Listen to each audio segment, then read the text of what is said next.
Today I will show you how to make this modulation glitch effect.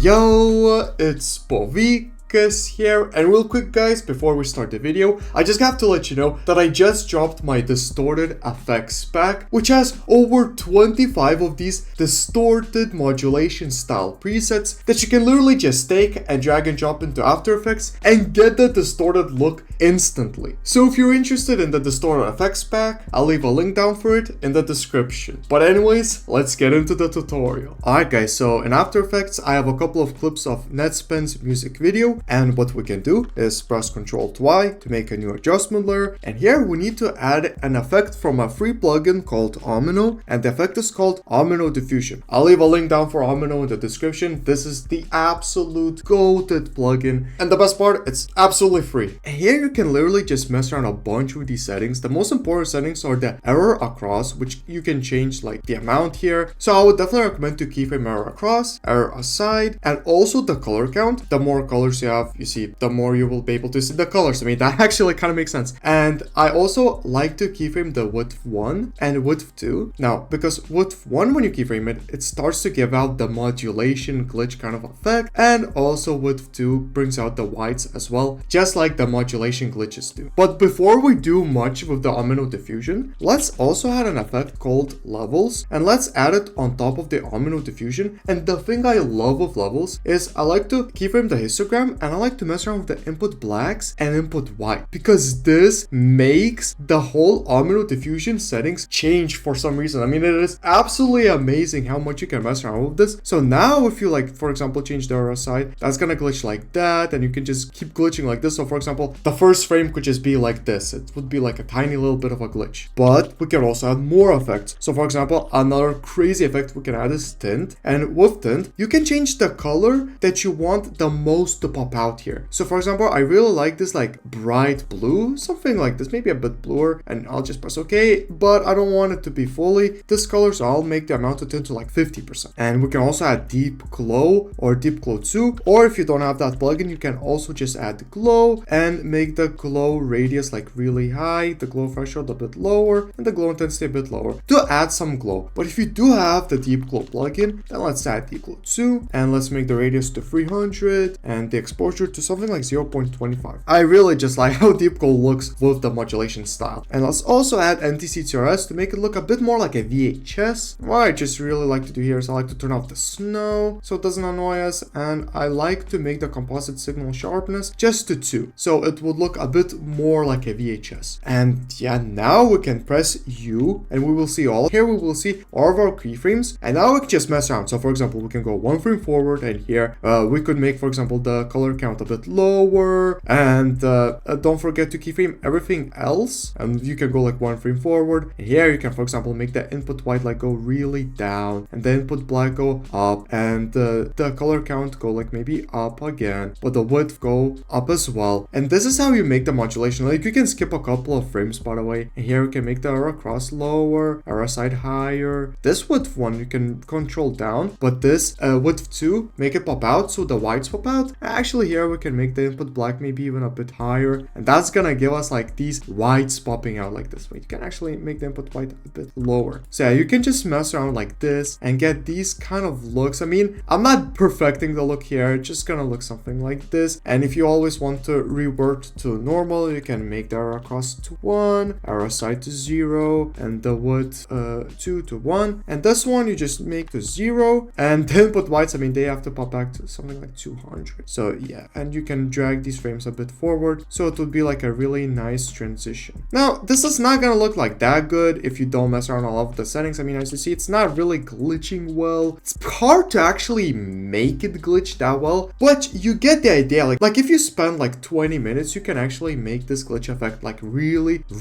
good. The negatives of making it like this is you're going to spend sometimes even a couple of hours just making this effect look really good, but you really don't have to do that, because I spent a couple of weeks creating the distorted effects pack, as I talked about in the intro, and that pack literally gives you these type of looks, but even better. But the best part is you get them literally instantly. So if you go to animation presets, use our presets and open up distorted effects, I'll have it linked in the description, And you can, for example, just drag and drop analog wipes free, and you will get instantly a professional result. I mean, if you have deep glow, I made these effects without deep glow, but you can freely adjust. Like you can add deep glow 2 and make the exposure something like 0.1, radius to 300, and you can add it on top of the analog effect, so it would have that realistic glow. And also the presets that I made here are fully customizable, so if you don't like something about them, you're free to change them. And also, cool part about these presets is they loop by themselves. I mean, as you can see, that is actually one of the craziest effects you can get in After Effects. Just add it in one click, literally. I mean, I'm an absolute fan of the analog wipes one. So for example, like analog wipes 2 is also really good. And as you can see, that is insane. Also, let's actually go to different clips, and I want to show you that this pack also has different types of these effects. Like for example, chaotic glitching is also like a modulation glitch effect, but in a different way. It like glitches a bunch of like these different sides, as you can see. I also have grunge style modulations in the pack, so I'm just gonna drag and drop grunge chaos 2, and this is how grunge chaos 2 is gonna look like. And if we actually combine all of the effects together, here's what we get. I mean, as you can see, these are some of the craziest looks you can possibly get in After Effects, and all we have to do is just take them and drag and drop them. And actually, just because you're watching this on YouTube, I'm going to be giving you a $5 discount code, which is code Povikas. So if you use code Povikas at the checkout, you will save $5 off on the distorted effects pack. But anyways guys, that's about it for the video. And if you want to learn more about how to make these type of modulation distorted effects, I'll have a tutorial link for it somewhere here